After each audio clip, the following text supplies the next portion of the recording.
I'm Roger Watwood. I'm the Southern Illinois Damage Prevention Manager for Julie. It means I go out and do education and training about the one-call law within the state of Illinois. There's an entity within the Illinois Commerce Commission. It's called the one-call enforcement. They actually enforce the law. So if there's an issue of non-compliance, they're the entity that would investigate and then issue any penalties as needed. So I'll talk about them a little bit later as we go on. But there's three of us across the state that go out and do education and training about the law. I do the southern part of the state. Brian McKenzie handles the central part of the state, and David Van Wy covers the northern part of the state. So if you have questions, I'm unavailable. You please feel free to reach out to Brian McKenzie or David Van Wy. Our territories are just really set up as a line on a map. It doesn't really matter. If you got a question, you can reach out to any one of the three of us. We've got quite a few things I want to try to touch on today, and I've tried to stay within my time limits, but everybody should already know that Julie, we are a non-for-profit organization. We as a company, we don't own any underground utilities. We don't locate any underground utilities. Because still to this day, Julie's been around for 46 years, and I still have people coming up and asking me or telling me, hey, you came out and located my facilities. No, I didn't. A call from you resulted in the local utility companies responding to that request for facilities to be marked, and they came out and located, okay? And I have some of my friends I run around with, they say, how do you get out and mark all those utilities all across the state? I said, guys, I don't do that. There's thousands of guys that go out and mark those things. That's not me. So it's amazing how many people still feel that Julie goes out and marks. We do not. All we are is a message handling system. You know, you call, we send a notice to the utility companies, and then they respond to those locate requests. We have we took in over 1.5 million locate requests last year. Sounds like a lot, but that's for the entire state of Illinois, excluding that city of Chicago up there. So if anybody believes that that's all the excavation that goes on out there, you know, I got some land, some swamp land I'd love to sell you. You know, it's just not the case. There's a lot of excavation that still goes on out there that nobody calls in about. And I'm going to touch on some of that in a little bit. But that 1.5 million locate request resulted in over 9.2 million notices to facility owners and operators. So on average across the state, there's going to be 6 utilities notified on every excavation ticket submitted, okay? So you're going to have quite a few that are going to respond to those notices. And we have over 1,900 members in Julie. You know, those members are pretty easy. You know, you have investor-owned utilities. You have electric co-ops, telephone co-ops. But a lot of people don't understand we have a lot of hospitals, we have a lot of schools, we have grammar schools, grade schools, high schools, school districts, universities that are members of Julie because they have a lot of fiber optic networks that maybe you guys put in, you know, that are members of Julie because they want to be notified of proposed excavation in and around their facilities so they don't get damaged. Because sometimes they wait too long to become a member and they have to pay for a cut fiber, and then they find out that they could have been a member of Julie for 30 to 40 years for the cost it would have cost, the cost they incurred to repair that one cut fiber. So I got today's presentation, we got some little snippets of videos, and I'm going to come back and I'm going to talk to you about what was covered under video. But we're going to start out with a pre-marking here. And the law says every proposed excavation shall be pre-marked. And I'm going to leave it at that. We're going to watch a little video here, and then we'll come back to some more information about that. We do have locators that we can use to confirm marks and stuff like that will sweep an area prior to construction. But typically the way we do it is we have what we call a pre-marking team. And that pre-marking team, they go out, we pre-mark 100% of our projects. And when I say pre-marking, we use white paint, white flags. And we basically lay out our proposed running line, and it makes it easier and more convenient for the locators. They know where we're going to be working, where we're authorized to work, in the streets or the sidewalks and parkways, so they don't have to go beyond limits to locate the utility that they're out there for. You know, and if we're missing something, well, we know that there's a gas company on our ticket. We don't see any marks. We haven't received any response. They could call back into the one-call center and say we're missing these locates to get them back out there.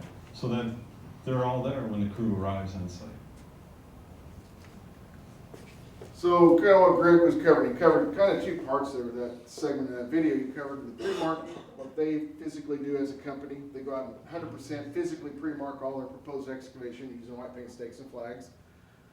But he also went into what they do whenever somebody does not respond to that. So that's two different issues, and I'm going to touch on both of them. We're going to hit the pre-marking right now, but the pre-marking, the state law says, as I mentioned already, every proposed excavation shall be pre-marked. And the only issue with that is, currently in the law, there's two words that kind of make it gray or muddy it up, and that's when practical. But the Illinois Commerce Commission, one called enforcement, has already ruled that when practical does not mean at your convenience. So just because it's across town, you don't really want to go over and put some white paint down or white flags, that doesn't mean that's acceptable, okay? So you're going to have to either, one thing, you're going to have to either use above ground fixtures to identify your work area, or you're going to have to verbalize it on your ticket. If you verbalize it clearly and concisely with a narrow and explicit extent, you don't have to physically use white paint stakes and flags, okay? They're going to allow you to verbalize it. So if you say, okay, locate the north side of such and such road from here to here, that's pretty, they're going to allow it. But if you always call in right away to right away from here to there, you're going to start getting pushback from utilities because they're saying that's not narrow, it's not explicit. Define that or get out and physically pre-mark it, okay? And if you have snow on the ground, of course you can use black. But please, please, please, do not use any other color except white or black in this case if snow's on the ground. Sometimes if you have to use pink because you're out on a crushed stone road and you cannot see white on the crushed stone, use pink. But if you use pink, please have them list that on your ticket that you use pink to pre-mark with. Do not use orange, red, green, or any other utility color. Because if you think about it, if you went out there and pre-marked with orange, then all those communication companies come out and mark their lines with it. Who knows what a pre-mark is and who knows what a utility paint mark is, okay? So please don't use utility colors. So timing is very important. The best way you know about when you can legally dig on a ticket is to have a copy of the ticket with you or have access to the copy of the ticket. And I'll show you in a minute how you can have access to it electronically. But right now, if you had a paper copy of it, you'd know all these answers for your particular project. It's a very good thing to have a copy of the ticket. So what I want to do here is go through a questionnaire, ask you guys a couple questions on this. One, I'm not really going to tell you because you guys should already know what the legal parameters are about the advance notice on a ticket. So we're providing the minimum amount of advance notice on a locate request. If I call this ticket in on Tuesday, July 2nd, when would be the first time I could legally dig on this ticket?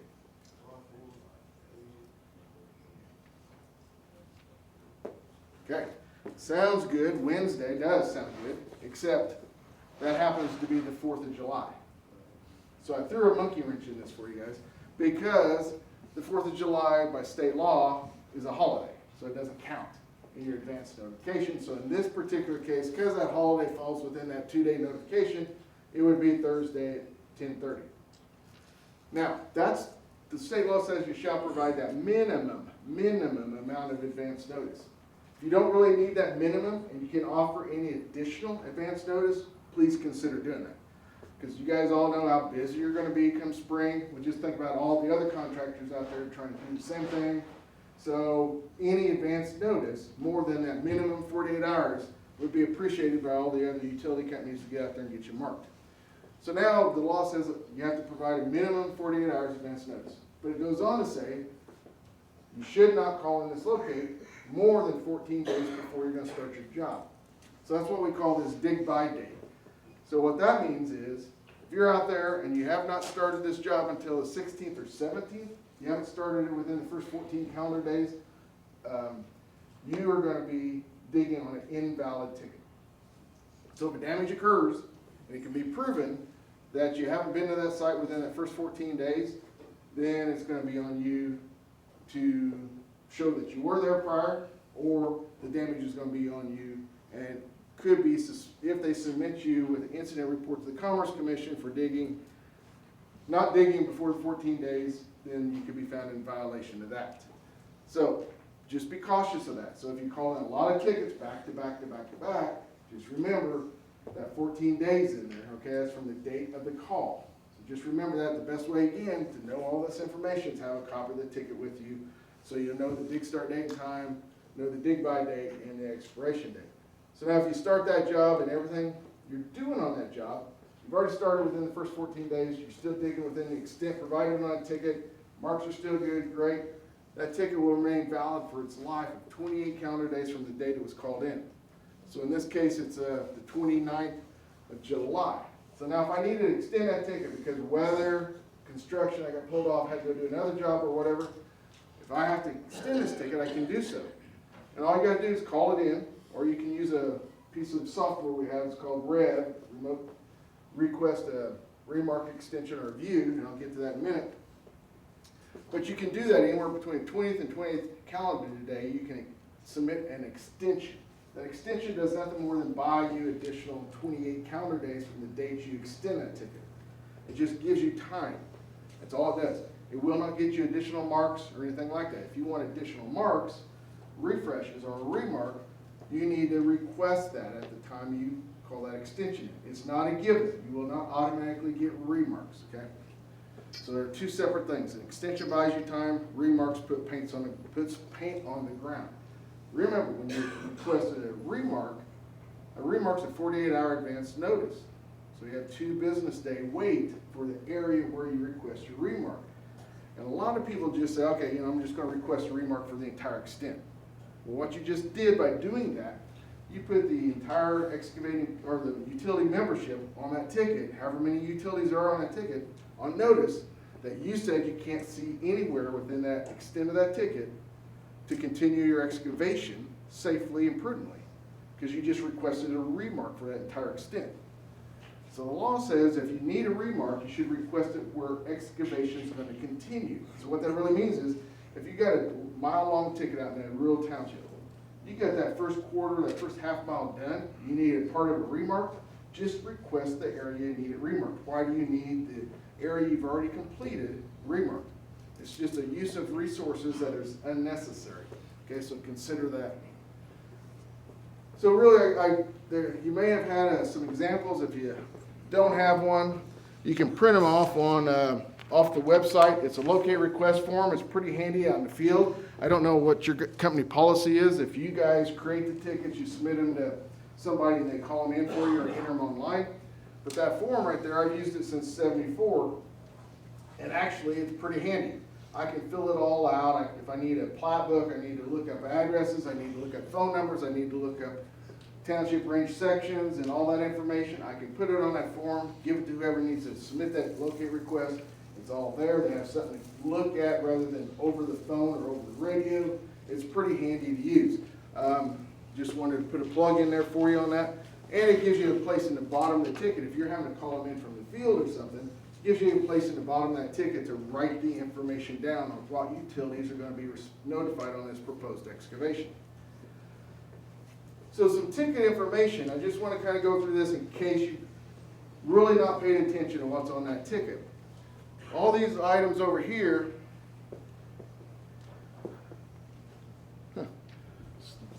pointer won't work. Over here on the left-hand side of the screen are the different types of tickets we have.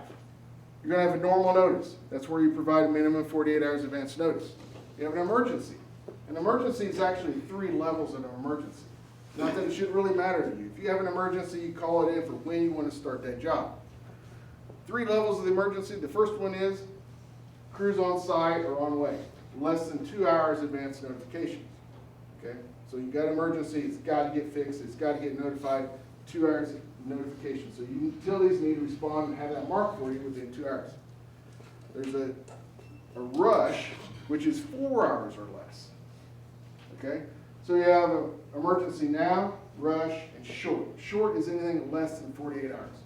And an emergency is a legal emergency ticket is an imminent danger to life, health, or property or utility service outage. Okay, so one of those 3. So really you don't need to know the difference in the 3. It's just going to be sent out to the utility companies. They'll be listed up here in this upper right-hand corner. It'll tell them it's an emergency now, emergency rush, or an emergency short. So they, in their response time to that, they need to know that. All you need to do is when you call it in, is call it in for whatever you need If you need an or a response from the utilities now, call it in for an emergency now. Okay? If you need it for first thing tomorrow morning, and you're calling in at 4 o'clock, it's a short, it's anything less than 48. No show, if you've been out there, you've got your locate request, if your dig start date and time is come and gone, you need to call. The law says, and you see clear evidence of an above ground structure with no utility marks around it. The law says you're required to call in a no-show. You call that in, and this ticket was sent out to the utility companies, and it'll provide them notification, and they have 2 hours to respond and mark their facilities within that area. Incomplete is similar to that, except maybe they started the project to mark out your extent, but they didn't mark out the entire extent. So call that in. But on both of these, please, don't call in just blanket no-shows. Unless you've been out there and you've looked and there is no marks from any utility out there on that project site. Because I bet less than 0.1% of the time is it really and truly an all-company no-show. A lot of times what happens is, please check your ticket information before you call that in as an all-company no-show. Because sometimes I've had people call me about that. I say, well, look at your ticket. Let's look it up. Let's see what it says. Well, they have the wrong direction on the street. They maybe they called it in as 101 South Main Street, and they show up at 101 North Main Street to do the work. That's 180 degrees difference from each other. So the utilities went and marked at one location, they showed up to do the work at another. So it's not, they provided the wrong information, so all they can do is call it a new ticket, 48-hour wait to do the work, okay? It wasn't the utilities' fault, they went to the proper location based on the ticket information. A remark, kind of already mentioned that, you can request a remark and it'll go out, it's 48-hour advance notice. An extension, I already mentioned that. A joint meet, if you wanted to use a joint meet process, I highly recommend it if you have a complex, difficult to describe ticket, or maybe a multiple amount of tickets and you want to discuss the overall project, call that in, it's a 2-day advance notice, 2 business day advance notice. You can meet on site, discuss a project, get contact information with the utilities, and then you'll have to go in and call in your tickets based on the information you discussed at the joint meet. You know, your extents, your scheduling, how you're going to start, where you're going to start, and how far you're going to go throughout the project. A design ticket goes out, it's a notification only. If you're going to plan a whole new run that you're going to put in, you want to get it designed, great, call it in. We send out a notice to all the utility companies that are notified within that project area. It goes to their engineering department. That information is also given to you. Then you would call them individually and say, hey, I need information on your utilities within this project area. One, they can say, hey, we'll go out there and mark our facilities for you, which would be nice if they did that all the time. But they have the right to charge for that service, for design. They can go out there and mark it for you, but they can have the right to charge you for that. 2, they can say, hey, we'll give you project maps of our facilities within that project area. Or 3, no, you give us maps of what you're going to do, we'll mark our facilities on them and send it back to you. And that should usually be done by policy within 10 days of your contact. The last 3 is a cancel, retrans, and a resend. A cancel, if you call in a ticket or entered it online, and for whatever reason you're not going to do that ticket, please just don't let it sit out there. Have somebody call up and cancel that ticket. That way it's off the books, okay? Retrans. That's basically if you need to change something that does not affect the actual extent of the ticket, like maybe you need to change the site contact or the phone number for the site contact. You can call up there, have them change that, and they'll retransmit that ticket. No change in the dig start date and time. A resend is nothing more than, I need this ticket resent out, okay? Because sometimes some utility companies call us and say, hey, I need that ticket resent out so it can get back out to our contract locators and it can get located. So there is a resend. So sometimes you'll see that kind of ticket. So now we're going to get down to those 2 online tools. Got a quick little video to discuss all the tools, and I got 2 online tools I want to talk to you about. Our website. We have a new website out there now. It's platform friendly. It's IllinoisOneCall.com. A lot of information is available on that website for homeowners, for excavators, and for facility owners and operators. You can also submit a locate request through e-request. You can also use the new application we have available off our website It's called Rev. You can do a remark, an extension, or you can view a ticket. Okay, on those, just so you know that the tickets that are started online, we have over 62% of all that 1.9 million tickets that were submitted last year were started out online. Of the 11% of that had to be completed by a real person, the e-request. If you go on our website and you're just filling in the blanks, you hit submit, that's e-request. That's usually designed, it was originally designed for homeowners. Okay, and it's a great tool for homeowners. I use that for my work I do on nights and weekends. I use e-request. It's a great tool. But whenever you hit that submit button, you have to realize that that goes to a queue. That ticket, all that information goes to a holding pattern until one of the call center agents can grab that information and finish it out and then submit that ticket to the utility companies. So you never know what your real dig start date and time is on that until you receive back an email. So always look at your email. If you see one pop up in there from Julie, open it up, look at it, look the ticket information over, make sure it is exactly what you wanted submitted, and then make sure you understand what your dig start date and time is and expiration and all that. So of that, there's almost 50% of the tickets that are submitted to Julie that are touched by a human being still. This is a screenshot of the online ticket entry system. I know you guys have that and a lot of you use it within the company. It's not that hard to use, but it is designed for the professional excavator out there. If you want to get trained on it, anybody needs training on it, let me know. I can help you out and get set up on the training on that. But I want to touch on this quickly. I kind of already hit all this on the design stage, but I just want you to understand one more time. If you want to design out a project before you're going to start your excavation, you can do so. Call up there, submit that design stage request, and what can happen is those members will respond, like I said, one of three ways. One, they can ask you to send them plans. They'll mark their, you can mark your facilities on them and send it back. Two, they can say, hey, we'll send you our maps of our facilities in that project area. Or three, they can actually go out there and mark their facilities, but they have the right to charge for that service. Joint meet, I've kind of already touched on that, so I really don't want to spend any more time on that one. But it is a good tool to use. It does get you face to face with the people that are going to be out there locating those facilities for you. Private facilities. Be cautious of that. There's a lot of private facilities out there anymore. There's even a couple new ones that, you know, I didn't even think about until I started putting this slide together. We've got a lot of geothermal out there nowadays. And we have a lot of solar or wind, okay? I mean, the wind, I know we don't have too much of that down in this area, but we have a lot of people putting in their own private solar, and we even have some solar farms out here in the southern part of the state that are becoming pretty prominent. So please be cautious. There's a lot of private facilities. What a private facility is, anything one of our members does not own or operate. So you guys are probably quite familiar with all the sanitary sewer laterals. Those are private. They're not owned by any facility owner. You got your water services, anything beyond the meter is private.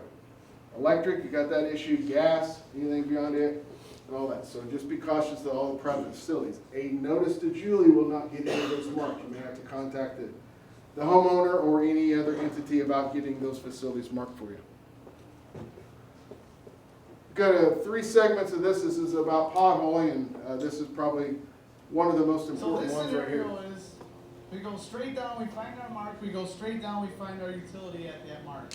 We think, okay, we found our utility, we're safe to drill under it, over it, whatever. No, we're not, because we didn't expose that tolerance zone fully. We didn't go 18 inches on both sides. We didn't go to our proposed excavation depth.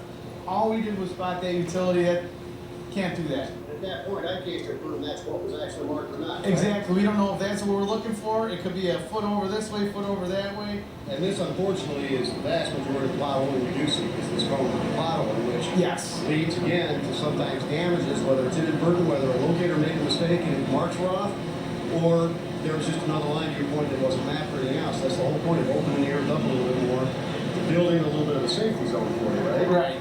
Because it's all about, yeah, you don't want to damage something, but the reality of it is that you want to go home this afternoon, right? Yeah. So that's why this cone spotting, while it gets an eyeball on something, you don't know what you found yet. You don't know what that something is. Right. Well, what AJ and Dave were talking about there is cone spotting, or I call it single shot potholing. So you're either taking a vacuum excavator or you're taking a shovel. You see a mark on the ground, you go right down on that mark, you either until you find something. if you're going with your excavation is going to be deeper than that. So you go down and you find that something. You're making an assumption at that point in time that that is the line that was marked. So I'm good to go. All right? By the law, that is a bad assumption. That is not a compliant pothole. In the next two segments, I'll show you why, but that is not a compliant pothole unless, well, it's not a compliant pothole in any stretch of the fashion, okay? It's better than nothing, but yet it's not compliant. In these next two segments, I'll show you kind of why it's not.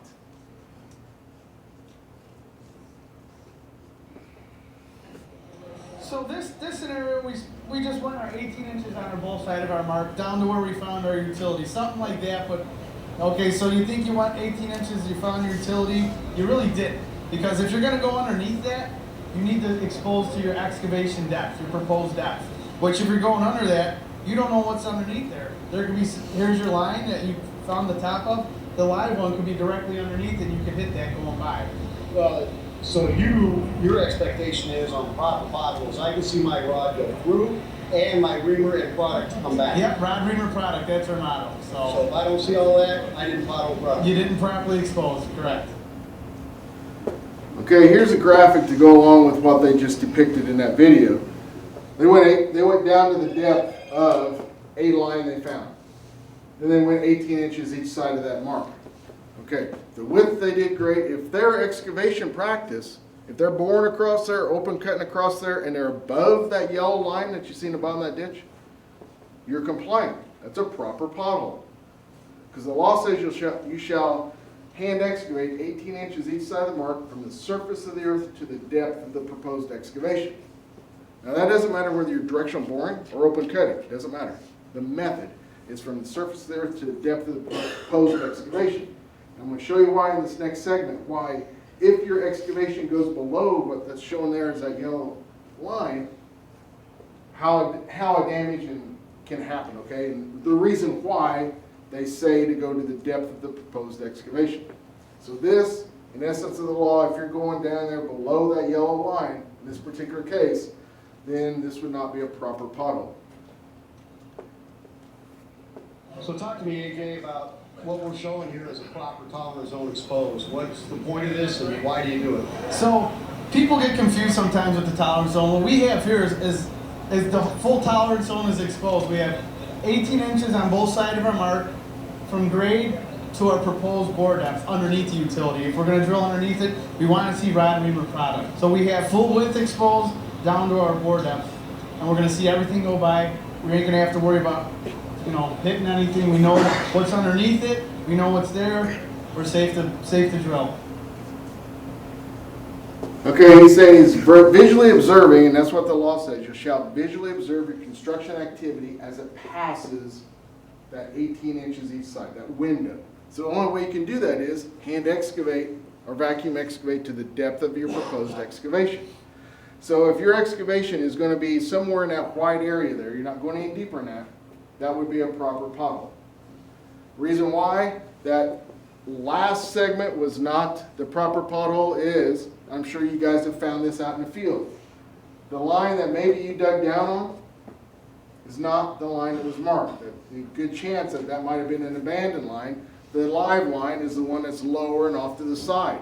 Okay, I've had that happen to me several times out there digging, that I thought I found it, uncovered it, protected it, brought in the backhoe, started tunneling in under it, and then I come up with a bucket full of colored spaghetti, So now I didn't call what I'm supposed to do. On a damage, you got to call the affected utility. You got to call Julie. And then if it's a hazardous situation where I got escaping natural gas or hazardous liquids, I got to call 911. So each one of those phone calls you do not make has a potential impact or a penalty of $2,500 for each phone call you don't make. So please don't forget to make the phone calls. Call that affected utility first. If it's a hazardous situation, call 911 first. Get them out there. Then 2, call the affected utility, and then 3, just make sure you call Julie before the issue's taken care of, okay? So they can be notified. So the law says you'll have to call those 3 instances. Now a damage, a lot of people don't remember this, is a damage is if we tear something in 2, that's a damage. Clean and clear. But the law says if I nick it, cut it, scrape it, scratch it, or dislocate it, that's a damage. Okay, so that means if I yank something to get some clearance to get under it, that's technically damaged, because you don't know what happened at the other ends of that line that you just snagged or pulled on, okay? You don't know. Especially natural gas, you don't know, because those lines are not made to stretch. You might have pulled out a meter set, a valve set, or something. You might have escaping natural gas somewhere else. So as the law is written, this is the only proper pothole out there, 18 inches each side from the surface there to the depth of your proposed excavation. So damages, I already kind of mentioned this. You know, the law says if you have damage, you got to call that in, okay? If you have escaping hazardous liquids, you got to call 911. You got to call that. Make that immediate call. All right. Then I think I'm about getting to the point of the Commerce Commission. The Commerce Commission always asks us to bring this information out and let everybody know of what they see when they receive these incident reports, and they're trying to bring out some recommendations to you to make you aware, so maybe you won't find yourself in one of their complaints. Always call before you dig, okay? Best way to do it is call. That's the best insurance you can have. Do not dig without having a notice through Julie, too. They're saying, okay, this law's been around. Julie's been around for 46 years. Every professional excavator out there knows they're required to call before they dig. So if you don't call, there's no more get out of jail free cards. Okay, it's going to be a financial penalty assessed for non-compliance. If you're not having a valid locate request, it can be a penalty of up to $5,000. That's per occurrence, and per occurrence is per day. So if you're on a job and you just keep digging, you don't have a ticket, it could be a potential penalty of up to $5,000 per day if somebody submits an incident report on you per day. This one is provide the best extent possible, pre-marking, verbalize it clear and concisely. Do a site inspection. This is pretty helpful for you guys if there's any no-show or a utility is non-compliant with the law. Because this goes both ways. If a utility is non-compliant, you can report them. If they think you're excavating improperly, they can report you. So it's a two-edged sword. So do a site inspection. So as soon as you get out the job, before you actually even start your crews working, walk the job. Whatever that ticket is, walk it. Look for any unmarked facilities. At that given time, you can start the issue of calling in that no-show, and that 2-hour time frame starts. You get them started out there to get that marked for you, so maybe you're not held up whenever you find yourself and your crew right up against that unmarked utility. They're also saying have a copy of the ticket with you on the job site, either paper or electronically, and always pothole to the proper depth. We talked about that one. And then this one, take some pictures of videos. If you've got marks out there, especially if you got it pre-marked, you'll see all your white paint marks. You'll see all the utility marks. Take some pictures, some video of it. So if there's an issue, if there's a damage, and you find yourself in a claims about it, now you've got pictures to contest what they have. Because every contract locator out there, because you're going to have contract locators you're dealing with, you know, they're out there locating for AT&T, for Frontier, for Mediacom, for Amarin, all that same locators out there. He's taking pictures and videos of that job, and he's uploading them to their network before he ever leaves the job. So they have documentation of what they mark. So Commerce Commission is saying you guys as excavators, you need the documentation too, so you can contest anything that they might have, okay? It supports your argument. So what are you going to do if they don't show up to mark on time by the original dig start date and time? Well, number one, the law says you've got to call in that no-show. You got to. It's the only way to cover yourself. And now if they call you and they work out a new schedule with you independently and directly with you, that's up to you. Okay, but now don't call us and say, hey, there's no show. Your issue is now with that utility locator at that point in time. Because now you've made an agreement outside the law, which is great. I'm not saying you can't do that, but just realize that now the issue is between you two. Okay, if he's not complying with what you agreed to, take it up with him, okay? If they don't show up within that 2-hour time period for your no-show, call it back in. at 2 hours and 1 minute, call that thing back in and say, okay, I'm gonna start my job. So as you do that, you can legally start after you make that second call. But, okay, there's a but here. But you must proceed with due care and caution.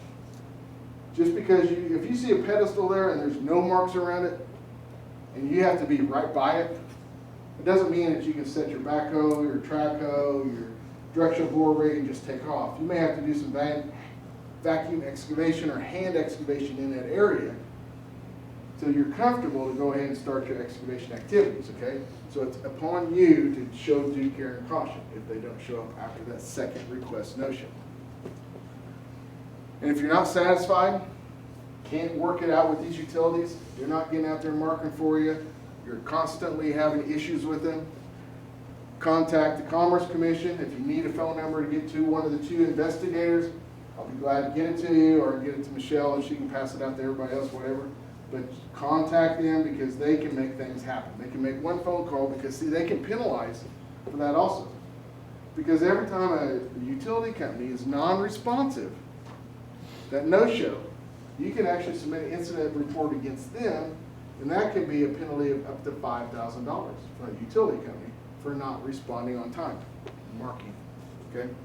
So it is, you know, they can be penalized for that also, and they have been this year, quite handsomely. A lot of the contract locator, the USIC, they paid over, so far, the claims, the ICC guy told me in 2019, they've, all the cases they have finished, they've been penalized over $300,000 for non-responsive, not showing up and marking on time. And they said they have just that many already. They're held over from last year, the same amount of cases that they finished last year. So there's a lot of issues going on out there for non-responsive locating. So if you have questions, I'll be glad to answer them. If not, I do appreciate you allowing Julie to come in and talk to you today. But I just, there's a lot of good information up there. But if you have particular questions, I'll be glad to answer any of them. Or if not, I think they passed out my card. You got it. Feel free to call me with any questions, and I'll try to do my best to answer them for you, or I'll try to get you an answer for that question.